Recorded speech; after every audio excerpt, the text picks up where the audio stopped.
Je suis sans crainte dans le danger, elle est toujours là pour m'enseigner, me consoler. Chers téléspectateurs, et bienvenue sur notre chaîne BM TV, plus précisément sur l'émission Tout d'éclair.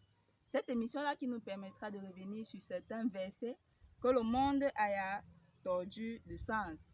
Pour ce faire, en cette soirée, nous serons accompagnés de l'ancien Ndi Essissima Moïse. Bonsoir ancien et bienvenue sur notre chaîne. Bonsoir et merci de m'avoir invité. Vous êtes très élégant là. Merci beaucoup.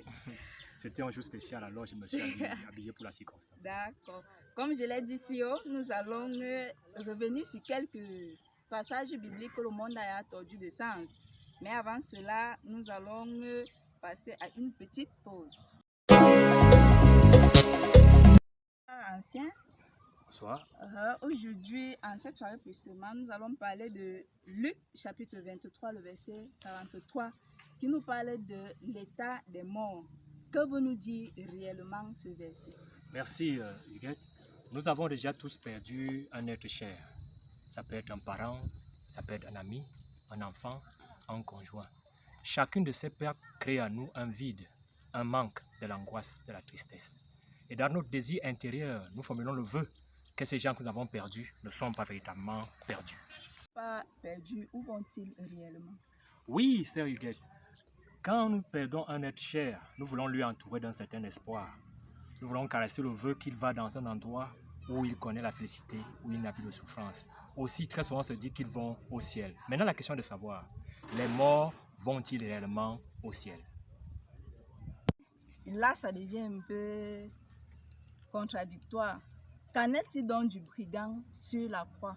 Puisque la Bible nous certifie qu'il est monté au ciel juste après avoir demandé pardon. Et Dieu lui dit que je te dis en vérité, tu seras avec moi dans mon royaume.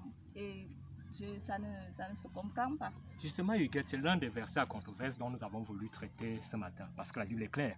La parole de Dieu dit, Jésus va lui dire, je te le dis aujourd'hui, tu seras avec moi dans le paradis. Maintenant, la question est de savoir, cet homme, ce brigand, est-il allé au ciel ce jour-là? Nous disons non.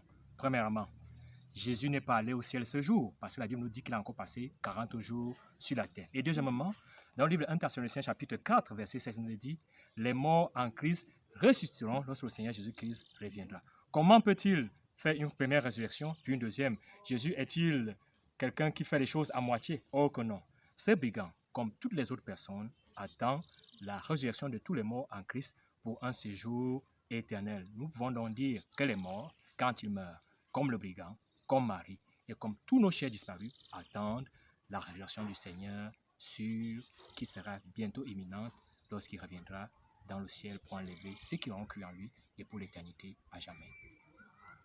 Chers téléspectateurs, nous pouvons tirer une conclusion, c'est de savoir que les morts sont morts et ne sont pas au paradis. Ils attendent le retour éminent de notre Seigneur Jésus-Christ. À très bientôt et que le Seigneur vous accompagne.